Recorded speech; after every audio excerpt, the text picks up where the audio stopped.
नतीजों के बाद बीजेपी ने की है प्रेस कॉन्फ्रेंस। बिहार के जनमत को बताया गया है ये कि लोग दरअसल विकास चाहते हैं, इसलिए ये जनादेश मिला है। आरजेडी अपनी हार को पचा नहीं पा रही है, ये कह रहे हैं भूपेंद्र यादव। आरजेडी का व्यवहार लोकतंत्र के लिए ठीक नहीं है। जनता का मैंडेट आरजेडी को स्वीकार करना चाहिए। तो आरजेडी की तरफ से जो आरोप लगाए गए गड़बड़ी के, उन पर बीजेपी ने हमला बोला है। जनमत ने स्पष्ट किया है कि बिहार में विकास, शांति, लोकतंत्र और सामाजिक सद्भाव के शासन को निरंतर रूप से जनता ने अपना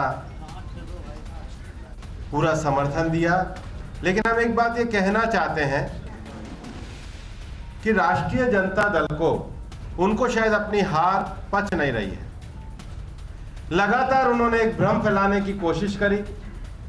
ये उस व्यक्ति की तरह है, खासकर उस बच्चे की तरह, कि अगर खेल में जीत जाओ तो मैच आपका, नहीं जीतो तो बल्ले और विकेट सब उखाड़ के चल पड़ो।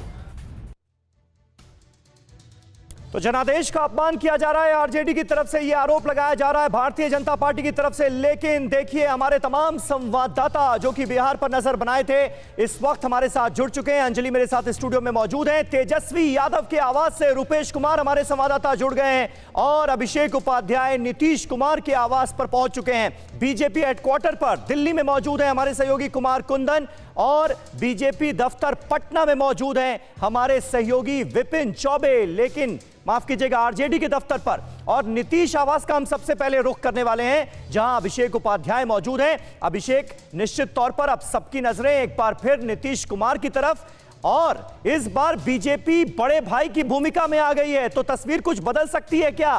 क्योंकि सवाल तो उठने शुरू हो गए हैं बीजेपी के अंदर से कि भाई सबसे ज्यादा सीटें तो हमारी आई हैं, बड़ी पार्टी हम बने हैं, तो नीतीश कुमार क्यों मुख्यमंत्री बने?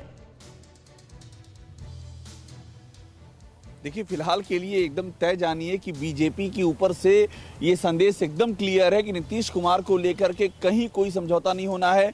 वो सीएम कैंडिडेट थे, वही सीएम कैंडिडेट बनेंगे। लेकिन हाँ, फीलर्स दिए जा रहे हैं, और ये कोई भी पॉलिटिकल पार्टी लॉन्ग टर्म में ऐसे ही काम करती है।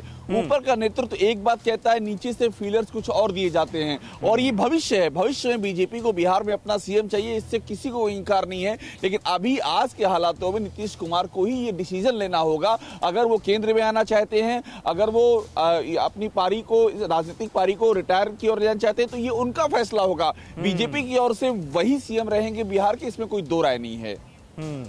बिल्कुल, आप बने रहे आप हमारे साथ। आरजेडी दफ्तर का हम जल्दी से रुख करते हैं। विपिन चौबे वहां से हमारे साथ मौजूद हैं। विपिन, ये बताइए कि आरजेडी ने जो आरोप लगाए धांधली के, कि कई जगहों पर, कई पोलिंग सेंटर्स पर धांधली हो गई और उनके जीते हुए कैंडिडेट्स को हारा हुआ घोषित कर दिया गया, मुबारकबाद मिलने के बाद भी, क्या अभी भी आरजेडी पूरी तरह से इन आरोपों पर कायम है? कितना दम नजर आ रहा है इन आरोपों में?